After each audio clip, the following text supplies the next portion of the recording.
కాలరమ్మలో బ్రహ్మ విష్ణువులు యావత్ లోకాలకు తామే పరమేశ్వరులమని వాదించారు. ఎవరికీ ఆ జ్యోతికి అంతు దొరకలేదు.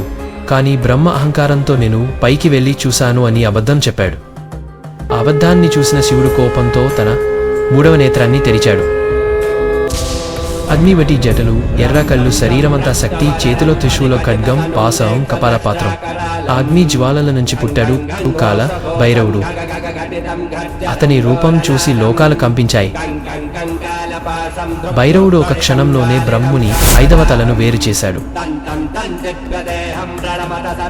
అప్పుడే ఆయనకి బ్రహ్మహత్యా శాపం వచ్చింది. ఆ తల ఆయన చేతిలోనే అతుక్కుపోయింది. శాపంతో భైరవుడు యుగయుగాలుగా సంచరించాడు. కపాలమోచన వద్ద ఆ బ్రహ్మ శిరస్సు స్వయంగా ఆయన చేయి నుంచి వదిలిపడింది. శాపం తొలగింది. చివరికి భైరవుడు కాశీ చేరుకున్నాడు.